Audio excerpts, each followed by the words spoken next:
नमस्कार दोस्तों, आज की इस वीडियो में हम डिस्कस करेंगे सीईओ कैसे बने अर्थात चीफ एग्जीक्यूटिव ऑफिसर कैसे बने। तो अगर आप इससे रिलेटेड इन्फॉर्मेशन चाहते हैं इस वीडियो को लास्ट तक ज़रूर देखिएगा। हे गाइस, आप देख रहे हैं अलग क्लासेज एंड मैं हूं अशोक सिंह। चलिए इस वीडियो को शुरू करते हैं। हमेशा अपडेट रहने के लिए सब्सक्राइब करें और फिर बेल आइकॉन पर क्लिक करें। सच कहें तो सीईओ अर्थात चीफ एग्जीक्यूटिव ऑफिसर बनने का कोई रेगुलर या फिक्स पैटर्न नहीं होता है।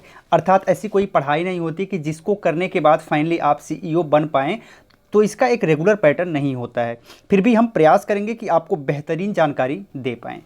तो आइए हम देख लेते हैं कि सीईओ अर्थात चीफ एग्जीक्यूटिव ऑफिसर होता क्या है और इसका काम क्या होता है। तो बेसिकली कोई कंपनी है, उस कंपनी में एक चीफ एग्जीक्यूटिव ऑफिसर होता है जो कि कंपनी का चीफ ऑफिसर होता है। एंड कंपनी की सारी रिस्पॉन्सिबिलिटीज जो होती हैं वो उस चीफ एग्जीक्यूटिव ऑफिसर के ऊपर होती हैं। अर्थात कोई भी कंपनी अगर ग्रोथ करती है तो इसकी रिस्पॉन्सिबिलिटी भी इसी की होती है। अगर कंपनी ड्रॉबैक कर रही है तो इसकी भी रिस्पॉन्सिबिलिटी कहीं ना कहीं चीफ एग्जीक्यूटिव ऑफिसर के ऊपर होती है। ये एक टीम का लीडर हम कह सकते हैं जो कि पूरे टीम का प्रतिनिधित्व करता है और एक कंपनी को हाईली ग्रोथ करने का पूरा दारोमदार पूरा का पूरा दायित्व चीफ एग्जीक्यूटिव ऑफिसर के ऊपर होता है। अगर आप भारत के या फिर विश्व के अच्छे सीईओज को देखेंगे तो अधिकतर ऐसे ही लोग मिलेंगे जो कि अपने ग्रेजुएशन और पोस्ट ग्रेजुएशन में इंजीनियरिंग लिए होंगे या फिर इंजीनियरिंग के साथ इन्होंने एमबीए जैसे प्रोग्राम में एडमिशन लिया होगा या फिर एमबीए जैसे प्रोग्राम को कंप्लीट किया होगा। लेकिन आपको बहुत सारे ऐसे सीईओज भी मिल जाएंगे जो कि मानविकी विभाग से पढ़ाई करे हैं या फिर साइंस से पढ़ाई करे हैं। तो इस हिसाब से हम कह सकते हैं कि इसका कोई एक फिक्स पैटर्न नहीं होता। फिर भी ये जो मैं आपको बता रहा हूँ ये बेसिकली अधिकतर सीईओज इसी पैटर्न पर अपना पढ़ाई कंप्लीट किए हुए हैं। अब यहाँ पर आपको ये भी देख लेना है कि आप जिस कंपनी में सीईओ बनना चाहते हैं या फिर जिस सेक्टर में सीईओ बनना चाहते हैं उस सेक्टर से रिलेटेड कोर्स कर लें तो ज़्यादा बेहतर होगा। चलिए आगे कुछ और चीज़ें डिस्कस कर लेते हैं। बेसिकली यहाँ पर कुछ स्किल्स होती हैं जो कि रिक्वायर्ड होती हैं एक सीईओ के लिए। पहली बात तो ये है कि डिसीजन मेकिंग की स्किल उसके अंदर होनी चाहिए। अब सीईओ एक बड़ा पद होता है और पूरी कंपनी का दारोमदार उस सीईओ के कंधे पर होता है। अब जो सीईओ होता है उसको बराबर फैसले लेने पड़ते हैं, लोगों की क्वेरीज को सॉल्व करना पड़ता है। तो यहाँ पर डिसीजन मेकिंग काफ़ी ज़्यादा इंपॉर्टेंट हो जाता है एक अच्छे सीईओ के लिए। एंड है इनोवेटिव। सीईओ को इनोवेटिव होना बहुत ही ज़्यादा ज़रूरी है।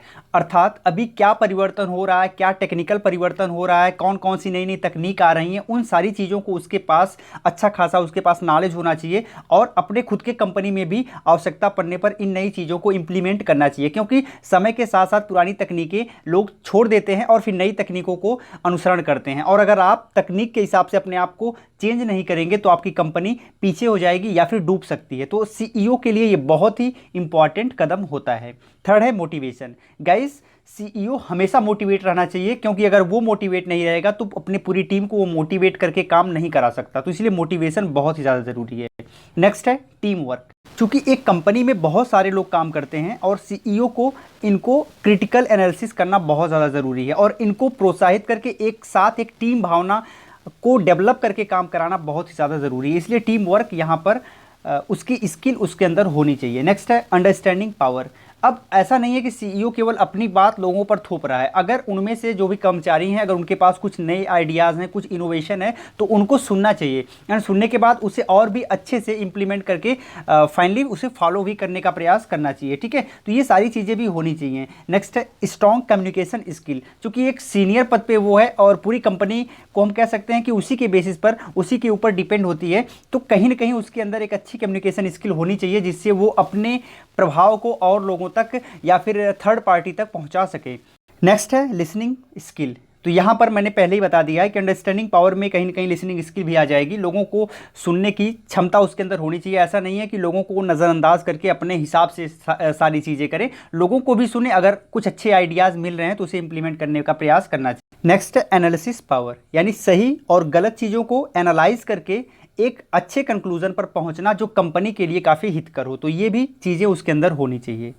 अब बात करते हैं आपको ज्वाइन कैसे करनी है। तो आप सीधे एक कंपनी के सीईओ तो नहीं बन सकते क्योंकि आपके पास एक्सपीरियंस नहीं रहेगा तो आपको कोई नहीं ऑफर करेगा ऐसे डेडिकेटेड पोस्ट के लिए। तो हम कह सकते हैं कि सबसे पहले आप किसी कंपनी को ज्वाइन करना चाहिए, क्योंकि आपके पास इतनी डिग्रियां हैं तो आपको कोई ना कोई कंपनी में अच्छा पोस्ट मिल जाएगा। अब आप उस कंपनी को ज्वाइन कर लीजिए और पूरे फुल डेडिकेशन के साथ आप काम करिए, उस कंपनी के सारे चीज़ों को समझने का प्रयास करिए, जैसे कि उसके टेक्निकल इशूज़ को समझने का प्रयास करिए, उसके मैनेजमेंट रूल्स को समझने का प्रयास करिए, एंड उस कंपनी में जो टीम्स हैं, जो लोग काम करते हैं, उनके साथ आपका अच्छा व्यवहार होना चाहिए, अच्छा रिलेशनशिप होना चाहिए, उन्हें भी आप कहीं ना कहीं एक टीम की तरह लेने का प्रयास करिए। ये सारी स्किल्स आप वहाँ पर सीख सकते हैं। इसके अलावा आपके पास चूंकि आप लंबे समय तक अगर कंपनी के साथ जुड़ के काम करेंगे तो आपके पास एक अच्छा वर्क एक्सपीरियंस भी हो जाएगा, और इन सारे क्रिटिकल इश्यूज़ को आप अगर अच्छे से समझेंगे तो आपके पास काफ़ी ब्रॉड लेवल पे नॉलेज हो जाएगा। चूंकि अब आपके पास काफ़ी अच्छा एक्सपीरियंस भी हो गया है, आप काफ़ी कुछ चीज़ें समझ भी लेते हैं, जैसे टेक्निकल टर्म्स होते हैं या फिर मैनेजमेंट इशूज़, ये सारी चीज़ें अब आपको अच्छी तरह से समझ आ चुकी हैं। तो बहुत ज़्यादा चांस है कि आप इसी कंपनी में प्रमोट होकर सीईओ पद तक पहुंच जाएं। अगर आप यहां तक नहीं पहुंच पाते हैं तो किसी और कंपनी में आप उस लेवल पे जाने के लिए अप्लाई कर सकते हैं, एंड फाइनली आपका सिलेक्शन भी वहां तक हो सकता है, क्योंकि आपके पास फाइनली वो सारी स्किल्स अब हो गई हैं जो एक सीईओ के अंदर होनी चाहिए। और सबसे आसान तरीका होता है अपनी खुद की कंपनी को स्टार्ट करके उस कंपनी का सीईओ बन जाना। यहाँ पर बता दें कि आपके पास कंपनी से संबंधित बहुत सारी नॉलेज रहती हैं, और आप उन नॉलेज का यूज़ करके अपनी खुद की एक कंपनी बना के उसे काफ़ी आगे तक ले जा सकते हैं। आप बताइए आपको ये वीडियो कैसी लगी, कमेंट में लिख के, अगर अच्छी लगी हो लाइक करिएगा, शेयर करिएगा। फिर मिलते हैं एक नई वीडियो में, तब तक के लिए जय हिंद।